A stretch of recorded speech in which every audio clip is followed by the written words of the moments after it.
If you've been trying to figure out whether DigiKam or Lightroom is the better photo management software, this video will make the choice much easier.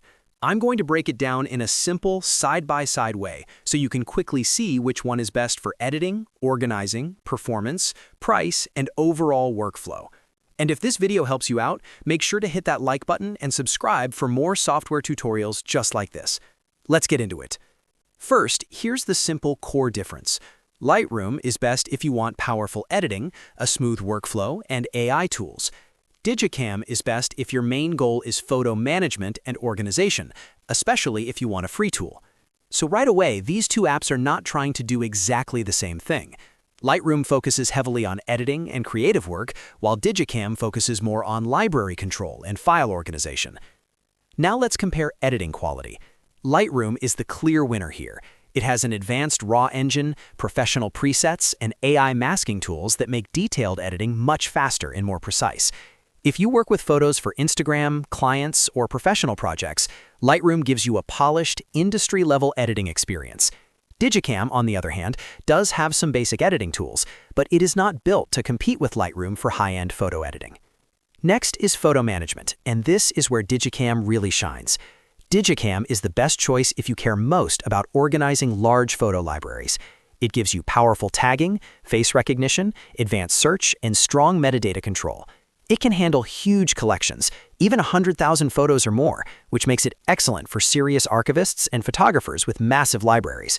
Lightroom is also good for organizing, but it is not as deep when it comes to metadata control and advanced photo management features. Let's talk about ease of use. Lightroom is much easier for most people to pick up. The interface is clean, modern, and beginner-friendly, so you can get comfortable with it pretty quickly. DigiKam is more powerful in some organization areas, but it has a steeper learning curve. If you are new to photo management software, Lightroom will probably feel smoother at the start. Now for cloud and ecosystem support. Lightroom wins here too. It offers syncing across mobile, desktop, and cloud, which is a huge advantage if you want access to your edits and photos anywhere.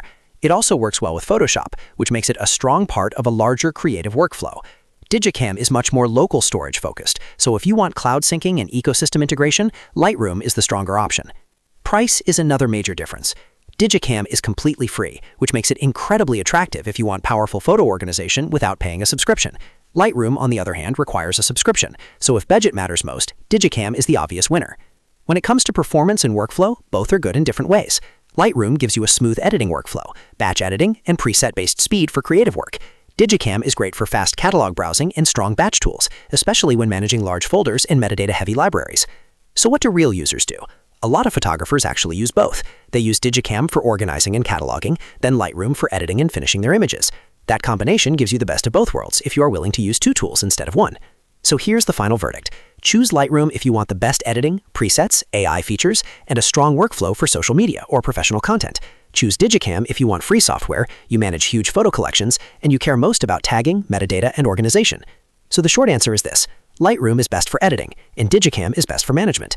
If you want the most powerful creative tool, go with Lightroom. If you want the best free photo library manager, go with DigiKam. If this comparison helped you, please like the video, subscribe for more software breakdowns, and I'll see you in the next one.